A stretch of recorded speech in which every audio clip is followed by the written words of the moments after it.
All right, we are live. Oh, it feels good to be alive too, man. It's sunny. It's a beautiful day here in Atlanta. It's Brent Leary, and I get a chance to spend a few good minutes with a young man that I actually had a chance to spend some time with last year, a little over a year ago.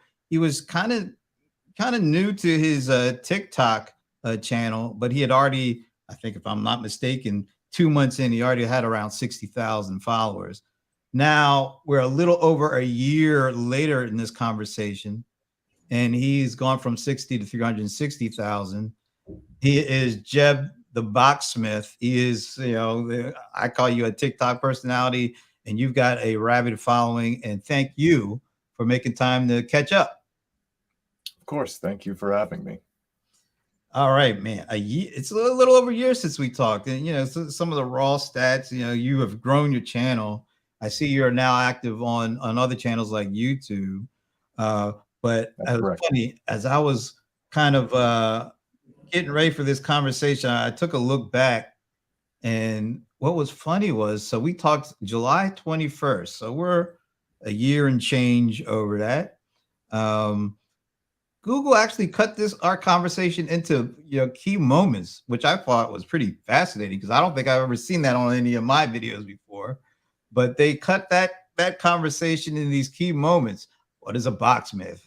Forget the how old are you now because you're out of high school now. You're a grown person at this point, so you're your own person.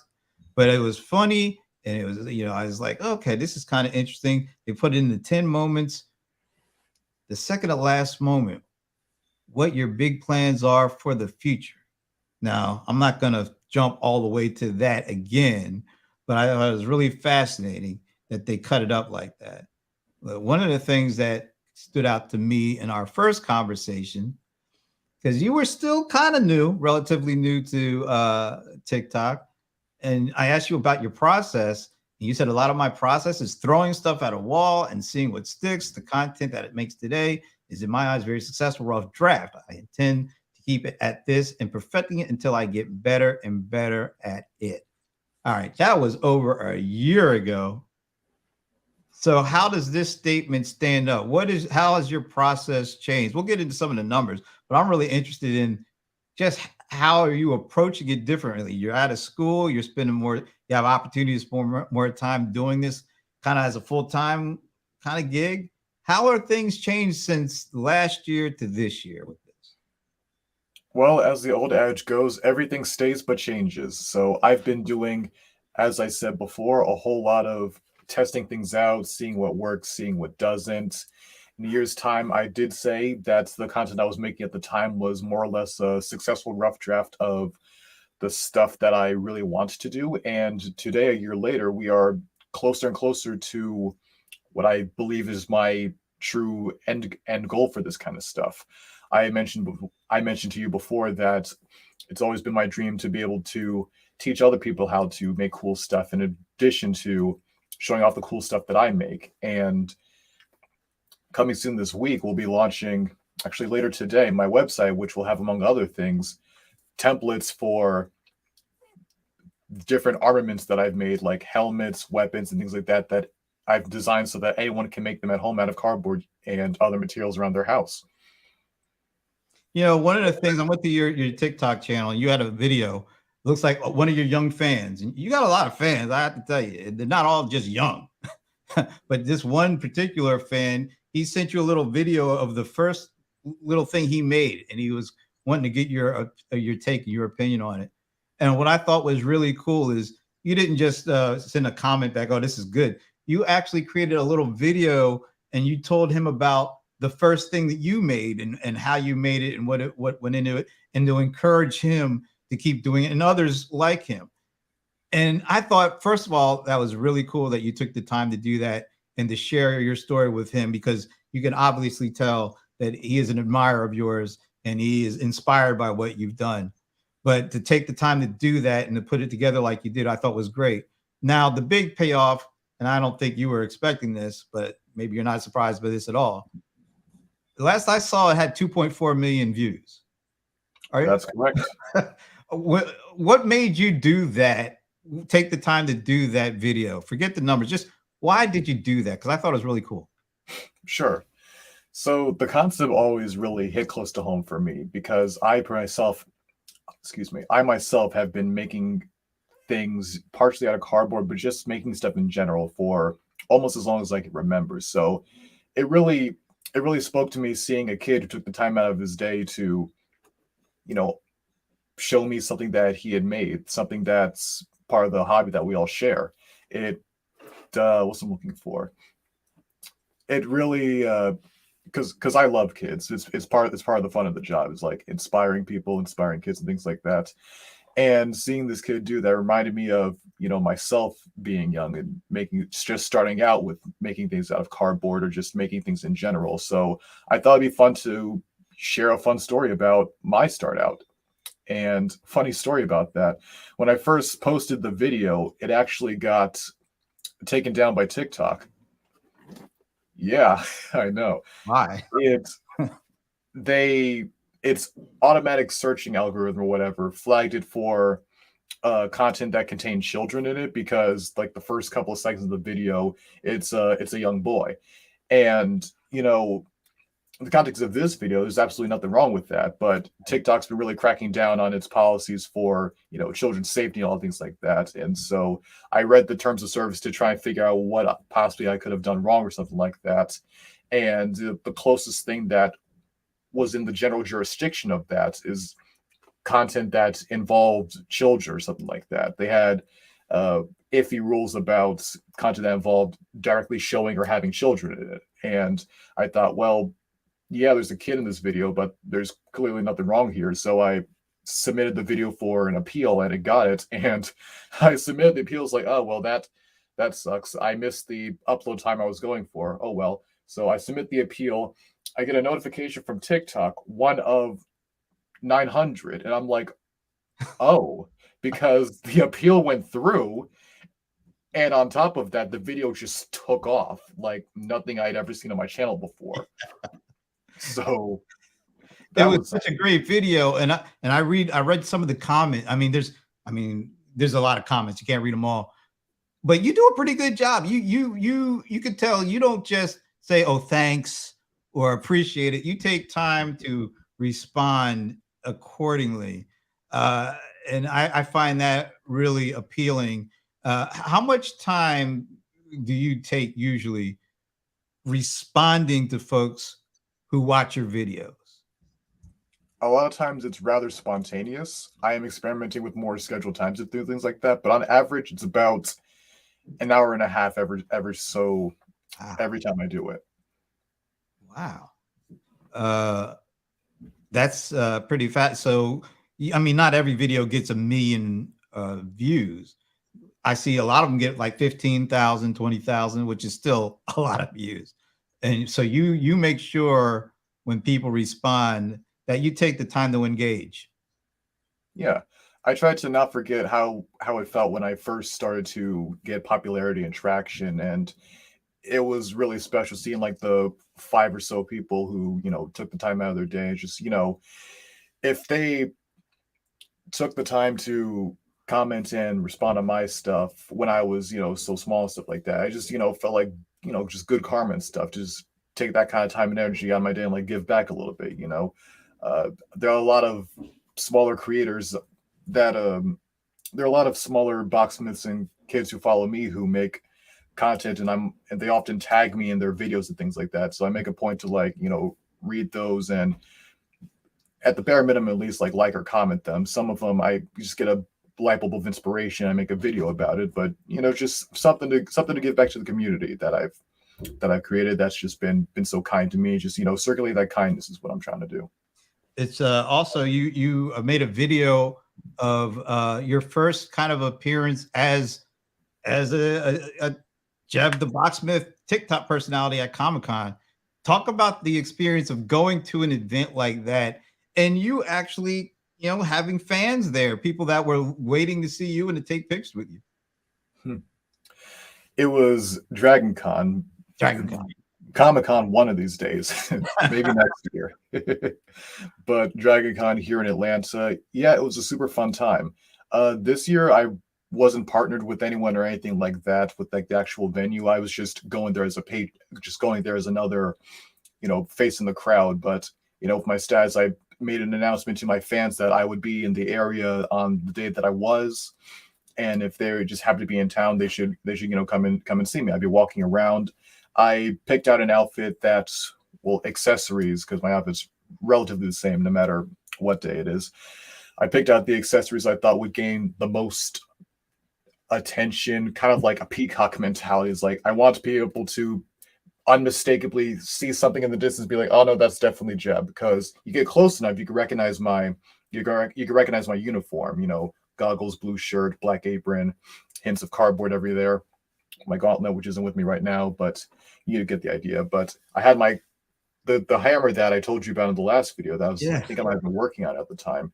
I took that with me, and that just comically large hammer, I just had that lugged over my shoulder, and I had my speaker. I really love music. Every time I go to conventions in past, I really love it whenever there's always at least one guy out there who has a speaker and is just blasting tunes whenever you just walk in a building. You always know for up to 20 feet in advance when they're in the same building as you, because they've got Bees Geese Staying Alive playing in the background as they're walking past you, and it's great. It's always one of my favorite parts of conventions. And some of the money I've been making, I bought myself a nice decent JBL speaker. So I had that in my backpack that I used to carry stuff in. I had that playing like a bunch of tunes and stuff. So I had the music, I had the big old hammer, I had a katana too. That was also cool to show people and things like that. I met one of my fans there. We can come back to this, but I actually I would actually let the occasional person like hold like one of my props if they wanted to. Some of them it took them kind of aback a bit, because props are something that you generally don't want to have other or random people handle just in convention culture, because you spend a lot of time working on it, and last thing you need, even if it's not intentional, sometimes you forget to tell a person that, oh, wait, don't touch that part, it's especially fragile, something like that, and it risks breaking or damaging, and you feel bad because you put work into it. The other person feels bad because they broke something that you put work in, and you feel bad that they feel bad. It's just a whole thing. Yeah. But I pride myself personally on making my props, extremely durable, built to last. I've gotten it down to a science how to make cardboard like almost as durable as plastic in some places. So I felt comfortable letting different people who had like a drawing an eye or an interest to the different things I made, maybe like hold like the hammer, or I also bought a replica katana from One Piece that I had made about a week before. Might let them hold that. There was one fan I met who was dressed as he and I think his sister, they were dressed as Tanjiro and Nezuko from Demon Slayer, and Tanjiro wields a katana, and I had a katana on me. We took a photo with both of us with our katanas. It was cool. That's awesome. But I have more stories about that, but we can come back to that. But to answer your question? No, that definitely answered my question. It also makes me think, you a little over a year, you weren't doing this stuff. You weren't creating stuff on TikTok. People didn't know who you were. Fast forward to where we are now, as you just explained, there are people who definitely know who you are, who follow you. What kind of adjustment have you had to make to kind of deal with that? Has it been a difficult adjustment, or do you have to figure out, okay, if I go here, I'm gonna have to talk to so many people, I better prepare myself? How has your life kind of changed with the kind of the success and notoriety you've gotten from your TikTok channel? You see, I have what I call Schrodinger's imposter syndrome. You don't have to explain that one, buddy. All right, we'll break it down in two parts. We have Schrodinger's cat, which is the science concept we all learned in school, where it's like, if not observed, the cat could be dead or alive in the box. And imposter syndrome is a common, I think condition might be the right word. It's a thing. It's a thing that a lot of content creators get, where the massive influx of flame notoriety and being just going from just another day in your life to just the sudden realization that thousands upon thousands of people, know who you are to some extent, it gets kind of mentally overwhelming. It's like, I'm just a dude. Do I really deserve the kind of recognition that people are giving me? What did I do to earn this position and things like that? And I do get that a little bit. I am helped by the fact that I've always been social butterfly of sorts. I've always you know kind of wanted all of this. This kind of thing, being famous to some extent, doing something that I absolutely love. People being big fans of the whole thing. It's a dream come true for me, honestly. Yeah. And sometimes it comes with a lot of anxiety and pressure with things like that. Like I don't always know what content's going to go really well with people. Sometimes I work on a video and I think it's the greatest thing ever, and only gets like half of the views that something else took. It's the most perplexing, and I don't want to say frustrating because it's a net win no matter what, but it's just funny sometimes when there have been times where I've made a video that took like 3 hours and only got like say 15,000 views or something like that, which let's be clear, that is a lot, and I'm very happy about that. But then I'll have another video that took me, let's take one in particular. I have one video that I made where I'm poking fun at the fact that I draw a lot of similarities from a character from a Cartoon Network show called Craig of the Creek. There's a supporting character named Carter Brown, and he's known for making a whole lot of stuff out of cardboard. He's a black kid too. He has a whole city that he's made out of cardboard at some point. And I thought, because, excuse me, I get a lot of comments, like almost every video of mine that I have, there's someone saying, "Hey, you're like Carter from Craig of the Creek." And I love it. I'm with the bit. I'm with the bit. And on that note, he has this hat that he wears that's like made out of a cardboard box, and I made a replica of that hat and used an audio. It was a funny meme video, and it took me, I kid you not, it took me like 5 minutes to. Okay, maybe if we include making the hat, close to like 30 minutes, everything like that. It was a very simple build because it's small, it's easy to animate and draw, things like that. Yeah. So the hats, the filming, the editing, 30 minutes tops. 1.7 million views. So the one that you're like, oh man, I'm putting all this time and effort in it. It's just so great. You release it, you get 15,000. Nothing to sneeze at, 15,000. And the one you're like, oh, take 5 minutes here, 20 minutes here, 30 minutes time, throw it out there, 1.7 million. So this is my next question. So when you've been doing this for a year, how much do you concentrate on the numbers, and how much of the numbers drive what you do now? Because before you were first getting started as pure love. You were just doing what you did because that's what you did, and then you put it out on video. But now, as you get the feedback, as you get fans, you have communication, you get engagement. How much does all that play into what kind of videos you make now? Arguably not as much as you would think, I'd say. Okay. Because when I make my content, there are mainly about 3 things that I keep in mind. How long is it going to take to make?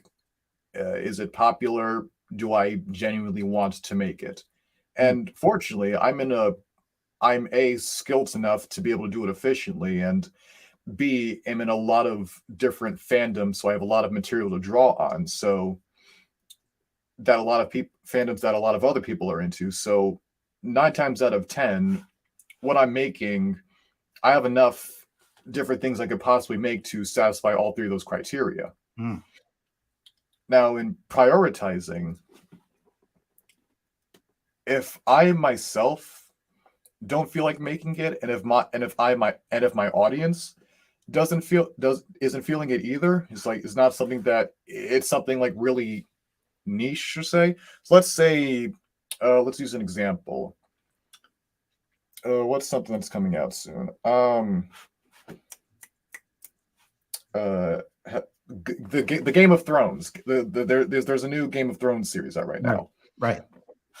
I don't. It's immensely popular. I don't really. I haven't watched it. I have no real desire to watch it. My fans have not expressed much interest in it, so I'm likely not making like Arya Stark's sword anytime soon or something like that.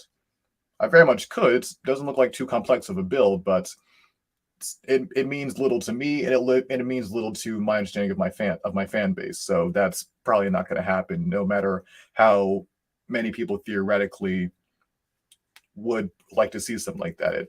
It's that alone is not enough to influence me making it. A lot of times, what I do is that I scroll through the comments and see something that people are like really asking me to make, and when I'm doing that, there's also the logistical factor of, you know, how complex it is, how long it's going to take to make. Because on a good system, I do my best to upload at least one build of something every week. Sometimes that's reasonable, other times not so much. I'm working on it. It's all a learning thing. I say, if you're no longer the words, you always have to be learning. If you're not learning, you make no progress. Right. And I still have plenty of progress to make, and I have still much to learn. So Cool. in that sense, what was I saying? I lost my train of thought. Don't worry about it, man. We got it. Let me ask you about this. So you talk a lot about your fans and engaging with them, which is great. There's like this other set of, I don't know, relationships that you are, I guess, starting to have. It's with sponsors, people, the brands that have seen what you do. They see your engagement. They want in on it. Now that you're over 18, you're able to do some stuff. What has it been like working with brands, and what are some of the maybe surprising things that you're finding out as they start to approach you and say, hey, we'd love to work with you?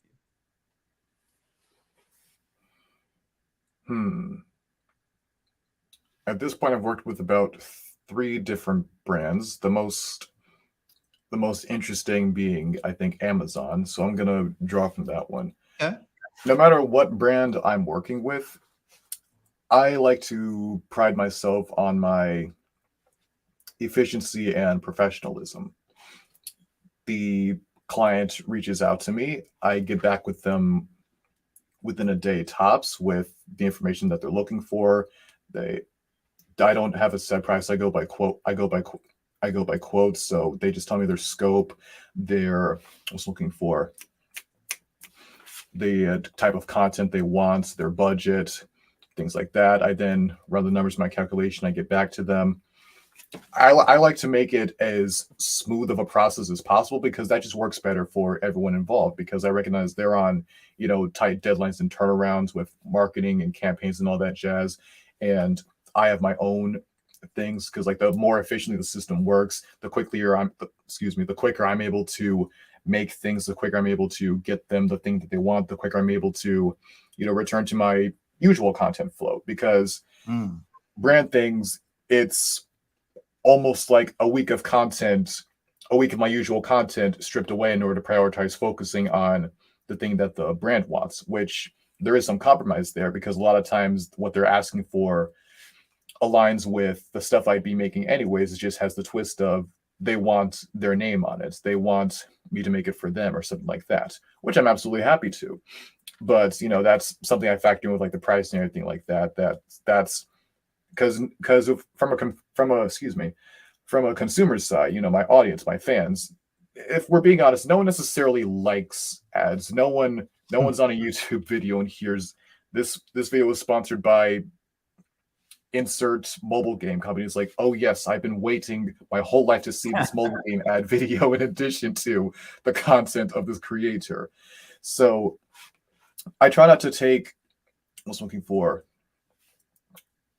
I try to keep a healthy balance between the content I'm making. So I have my usual content, then every now and then we circulate a brand in there. Back to usual content, we circulate a brand there. So that's just generally how I operate. I try to make it as smooth and seamless of a process for the brands for me, because that's just what works best for everyone. So Yeah, that's cool. And you're, like you said, you're only three experiences in. I'm sure you'll find some really interesting things as more opportunities come, which I'm sure they're going to happen. Let me ask you about TikTok. Let me just, generally speaking, there's some thoughts out there that because TikTok is so algorithmic driven, everything is kind of built on the algorithms, that from a content creator standpoint, a lot of them are saying, hey, look, we can't really build the kind of communities that we're able to build on YouTube, with like, subscribe, and hit the notification button, that you can on TikTok, because TikTok really drives what people see versus us being able to kind of take that initial, entry into our first video and then help hopefully build a community. What are your thoughts on TikTok? Is it easier to build a community around TikTok? Do you find anything that you would like to see differently TikTok do to help content creators like yourself build communities?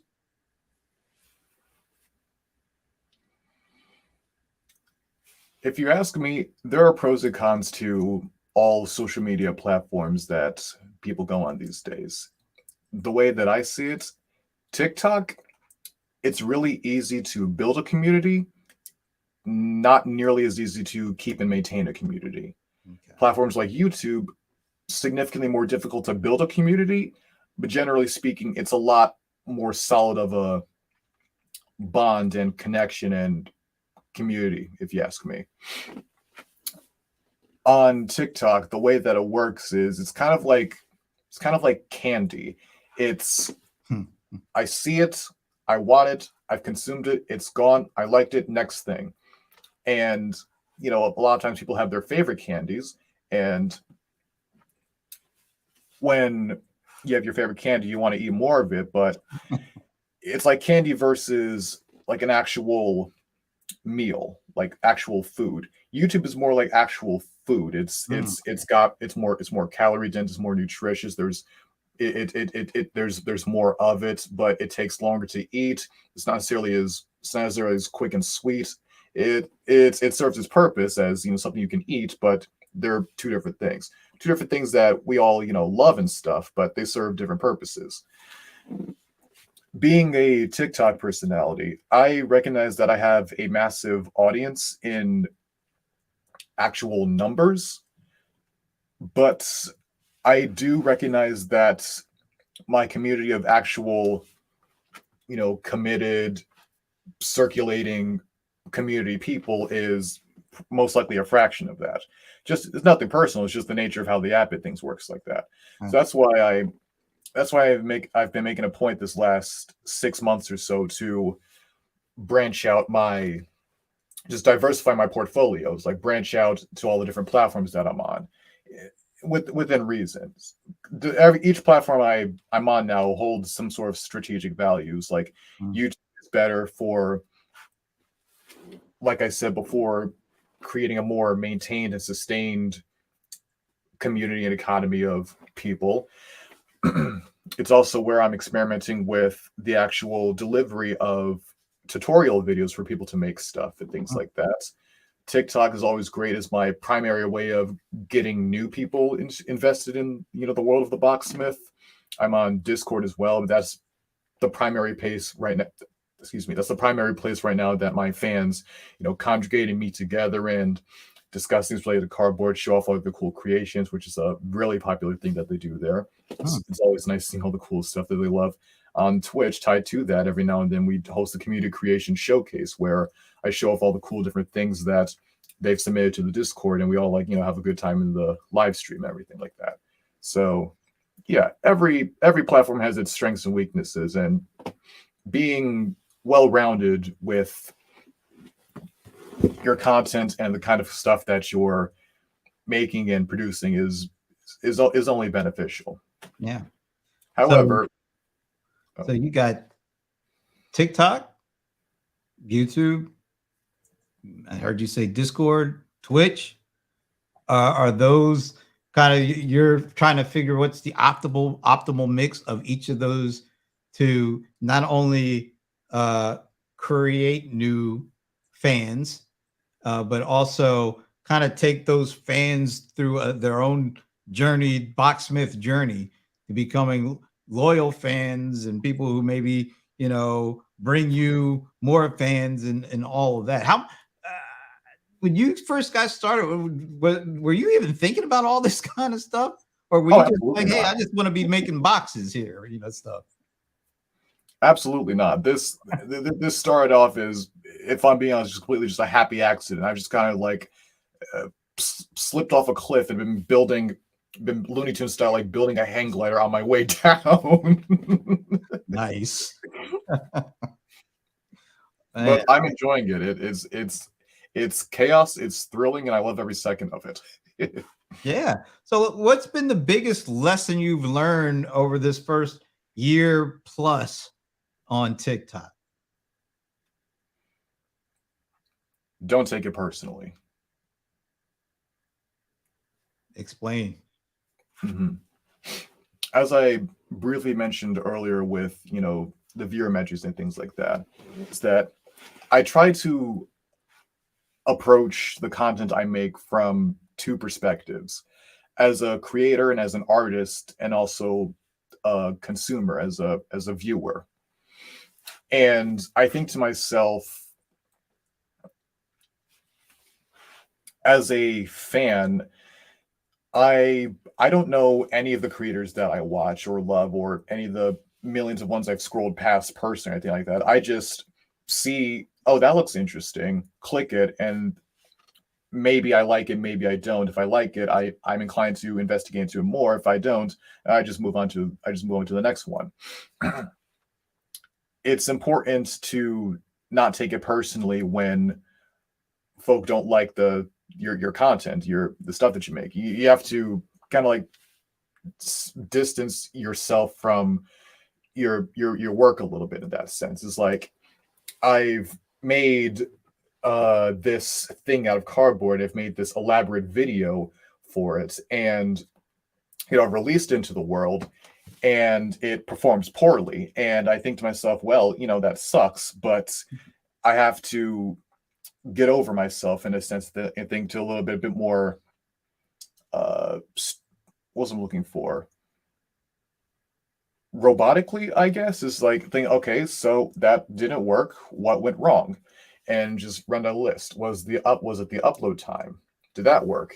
Yes, no. Because part of the benefit of my content is that I make roughly the same 5 types of videos all the time, just with slight variation. And a lot of people are hesitant to use such a model, but if you look at it from a consumer point of view, a lot of the things that we like and love are pretty redundant when you think about it. It's like, a car is a car, a Transformers movie is a Transformers movie.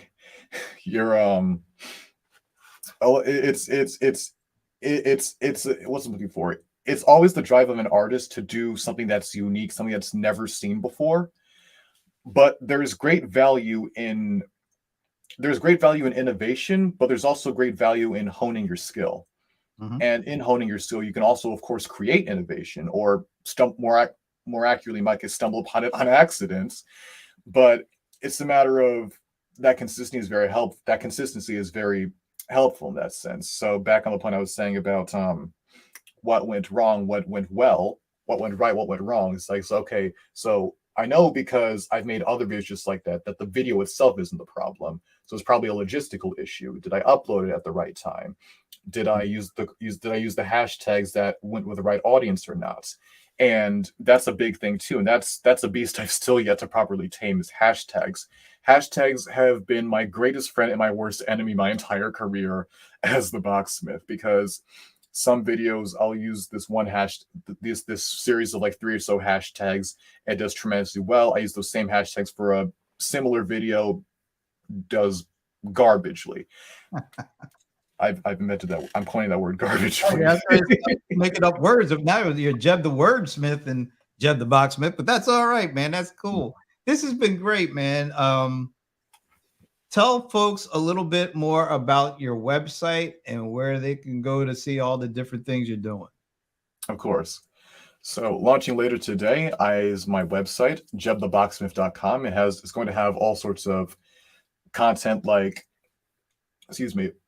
uploads and collections of the things I've posted online. It's going to have access to templates and instructions for things. Halloween's coming up, and I've created this Harbor Crusader helmet, and this is something that, with the use of a series of templates that I've made, with different pieces that, with different pieces that you can cut out and assemble with an instructional video that pairs along with it. Got stuff like that. I'll have an original blog. And you'll also be able to figure out why I'm stuck in a cardboard box. I've been sealed away, and the reason for that is something that we don't have time to get into here, but the answers will be revealed shortly. A nice little cliffhanger. Give them a little tease, make them want to go to the site and learn more about that. That's good stuff. All right, Jeb, it's been a pleasure. What are we going to be talking about next year when we do this conversation? Like what will have taken place in the next 12 months? So when I ask you that question, what do you say?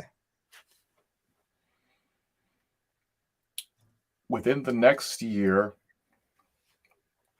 I want to make enough money for a sustainable living off of being the Boxsmith alone. That is my goal for the next year. I make some money here and there, which is great. It's not the scoff at, but it's not as consistent and reliable as I would like. I have to I'm big on the concept of passive income. I want to be able to make as much of my income passively, doing roughly the same amount of work I do now, just made more efficient so that it pipelines in ways that are a bit more profitable to me personally. So I grow on platforms like YouTube and TikTok. I sell templates and merch and things like that. More brand deals and things like that. Other stuff I haven't considered or think of, but I've seen God do crazy things, and I expect to see crazier, so. That's not, so how close do you think you are to being able to do that?